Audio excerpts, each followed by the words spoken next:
All right, joining me now is none other than Todd Bensman. He testified there tonight before Congress. You're not going to believe what this lady had to say to him. Let me play a clip here before I bring Todd in. Listen to this little clip. Reason to flag a migrant, all CB. What types of risk does this blind reliance pose? Thank you. First of all, I'd like to recommend a book to Ms. Ramirez, Making Hate Pay by Tyler O'Neill, The Corruption of the Southern Poverty Law Center.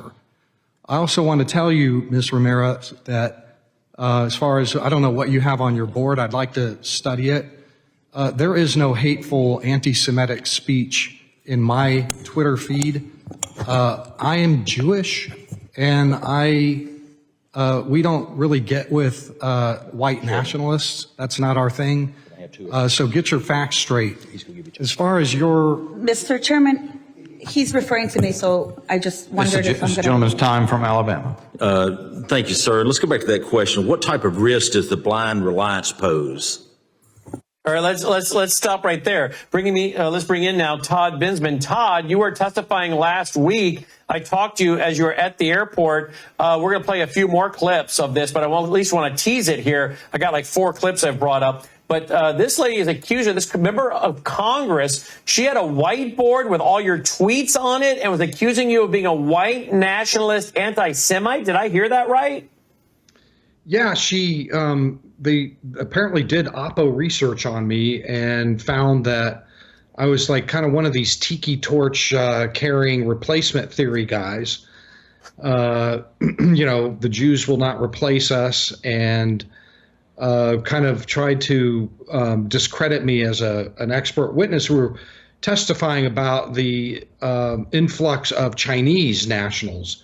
That was the purpose of this before the House Homeland Security Committee, a subcommittee of that. The problem with what she had to say is, A, it's just simply not true, and, B, we don't get with white nationalists replace the Jews kind of conspiracy theory stuff. That's just simply not what we do. We've kind of been through that, if you know what I mean. So I pointed that out, and we kind of got to a place where the chairman of that subcommittee decided to just kind of close the hearing because it was just kind of getting worse and worse.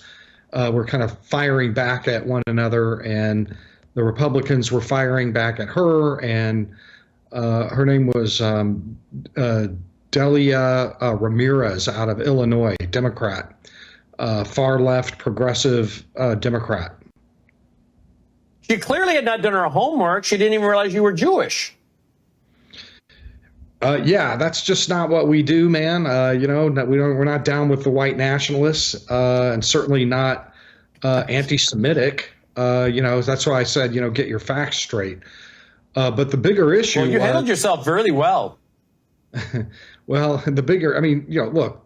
The issue here is that there is a massive influx of Chinese illegal immigrants pouring over the border.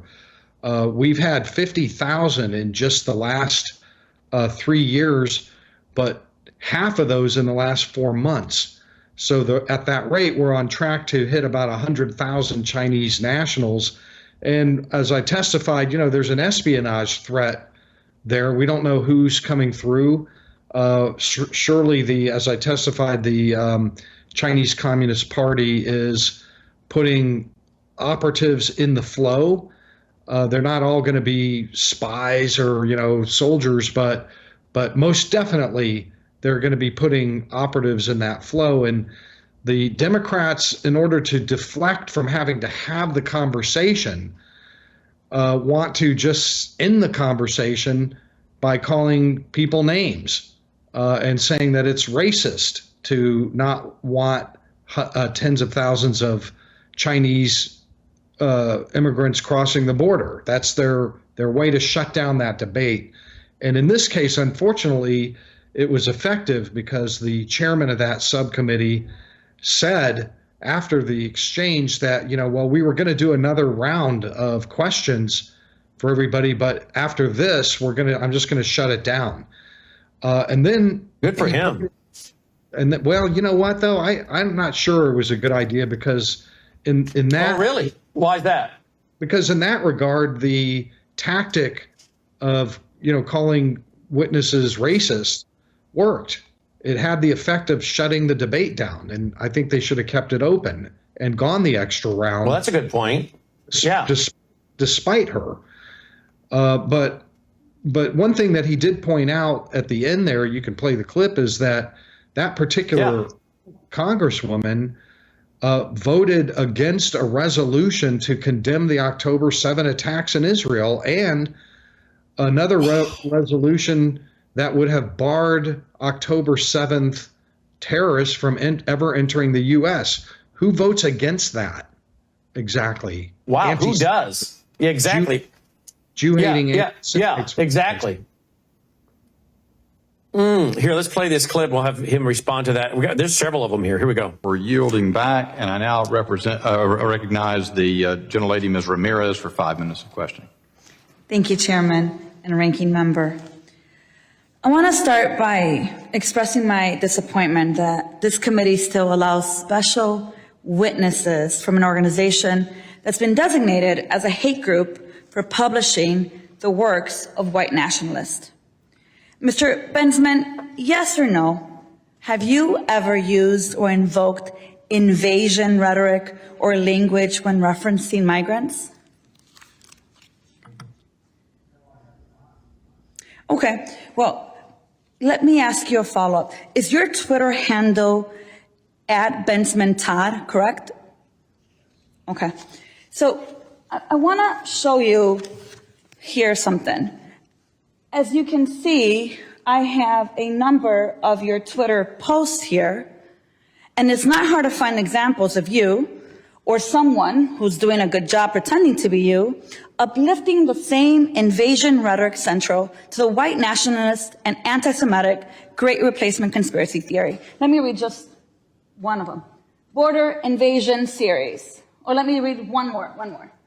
Bensman says, Biden administration rechanneled migrant waves to hide invasion at southern border. Folks, no one from a hate group should ever be invited to provide testimony before this committee. It hurts our integrity as a committee. And it's why, as I'm sitting here, I'm going to direct my questions to an actual expert. The Department of State's 2023. Wow. So all of a sudden, you're not an expert anymore. You're anti-Semitic. You're racist because you use the word invasion. I don't know what you call it when your border is wide open and they're breaking the law and they're coming here and they're pouring over the border with fentanyl and with block switches, according to multiple sources. I mean, what do you call this if it's not an invasion? I mean, well, I don't understand why the word invasion. I guess standing for the national anthem is racist. Putting your hand over your heart is racist now, and honoring the flag and those who died and served. Being patriotic is racist. Being a Christian is racist. Being for borders and national security is racist. I guess now if you think the country's being invaded, that's racist. I mean, that was just really offensive.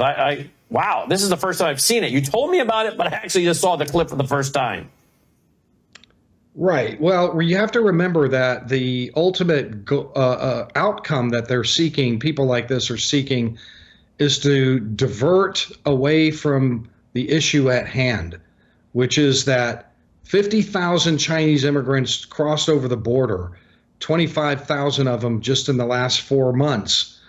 That's the issue. And if you want to shut down any discussion about that, you come out with something like this where, your witnesses are discreditable and, don't pay any attention to that guy, and never mind any of the facts that, that particular witness has interviewed thousands and thousands of immigrants, including Chinese, personally on the border.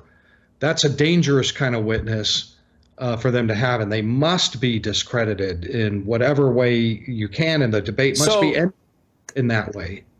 Classic attack the messenger because you can't refute the message. Pretty much. That's what happened. But listen, once you do, I've never heard of this lady, didn't know anything about her. So I kind of looked her up, and this woman is, a rank anti-Semite.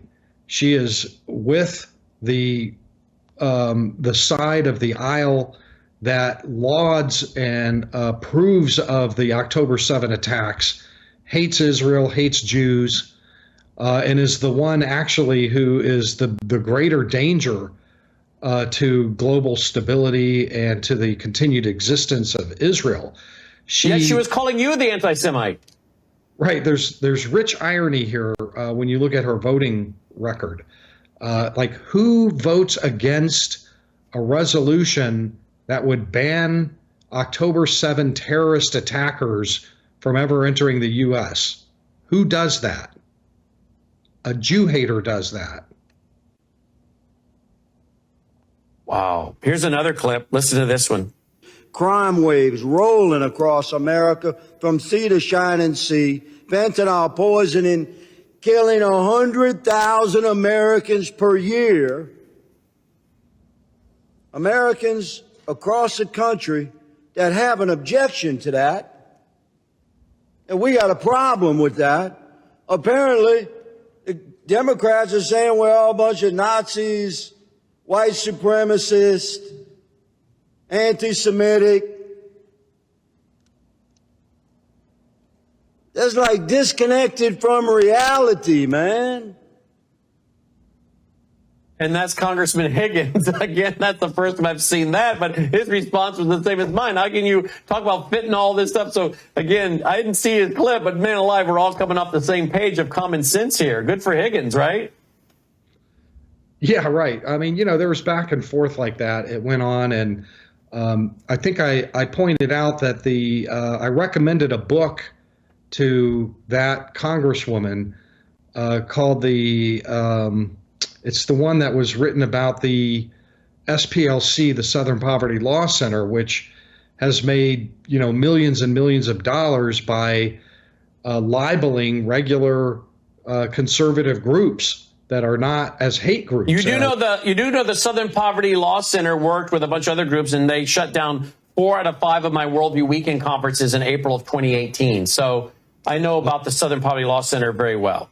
Yeah, well, there you go. And I pointed out that you should read this book about I can't think of the name of it right now, but Making Hate Pay is the name of it, by Tyler O'Neill over at Heritage. Big investigative tome that exposed the SPLC for pretty much defrauding donors who they work up into a lather to give money based on their creation of these lists of hateful organizations or hate-based groups, where they kind of lump in regular conservative groups whose policies they don't like with the Ku Klux Klan and the Aryan Nation and actual Nazi organizations. They started doing that in about 2017. They've had to pay multi-million dollar settlements for libel for having done that to some groups, in particular one that was a Muslim group that just opposed extremism in the Muslim religion. I had to pay them $3 or $4 million. And I pointed out, look, you should read this book, Ms. Ramirez, before you start citing the SPLC. They've got a lot of problems. And and yet she said, I won't direct my comments to you anymore. I'm going to go to real experts. And her, quote, experts is the Southern Poverty Law Center. What a joke. Here's one more clip before we go to Wes Petes. Inkling that we might proceed to a second round of questioning, but I don't believe, in light of the way the turn of the hearing, that we'll do that. It started off with great optimism about the nature of the hearing, but it's unfortunate. I will say it is amazing that the person injecting the acrimony is one of the 9 Democrats to vote against a resolution condemning the October 7th attack. Also voted present on a resolution to bar Hamas members and those who participated in October 7th attack from entering our country. Astonishing. Wow. Wow. And yet you're the anti-Semite, the Jewish scholar, researcher, law enforcement, intelligence background, who's tried to protect our country and keep everybody safe, regardless of color or creed. Disgusting. I'm sorry you went through that. You called me, or I called you. I can't remember how. I think I called you. You were in the airport flying back home after that. You told me about it. I said, I got to have you on. Our audience needs to hear this. Thank you for going up there, standing strong, doing all you're doing. Obviously, you're over the target. You know, you're taking flack. You're over the target. You are clearly over the target, Todd Bensman. And folks, you ought to follow him on X. Let me see if I can find his handle real quick. Todd Bensman. There it is. Whoop, there it is. Todd, there it is. There it is. There it is. At Todd Bensman, or no, at Bensman Todd. There it is. At Bensman Todd. That's his X account, at Bensman Todd. And of course, his website is toddbensman.com, toddbensman.com. And he works with CIS, Center for Immigration Studies, CIS.org. So CIS.org is where he works. A lot of his research is there. He's at Bensman Todd on X. And then his own website is toddbensman.com, where you'll find his book, which is Overrun: How Joe Biden Unleashed the greatest border crisis in U.S. history. It came out February 21st of 2023. Todd, great job as always. Thank you for being with us and for speaking truth. Hey, it goes with the territory, that sort of thing. I'm used to taking shots. I've been taking them my whole career. And I will say this about the Center for Immigration Studies, which is the SPLC labels as a hate group. You know, I've been in the employ of that outfit for 5 years. This Jew would never join a white supremacist white nationalist organization. And I've been in there for 5 years, and I can tell you there is nothing like that going on in that organization at all. And they certainly wouldn't have kept me on the payroll all these years if they were that. Well, of course not. And that's, of course, not what you are. We've known you too long. Todd Bensman, we wanted to come and point that out and say, good job. You're taking flack because you're doing the right thing. And again, thank you for pointing out, even as the chairman did, the rank hypocrisy here. A woman saying what she did and yet standing as she did on those votes. Disgusting. I think you get the last word on this one. Great job. Thank you, Todd. Appreciate it. Todd Bensman checking in, folks.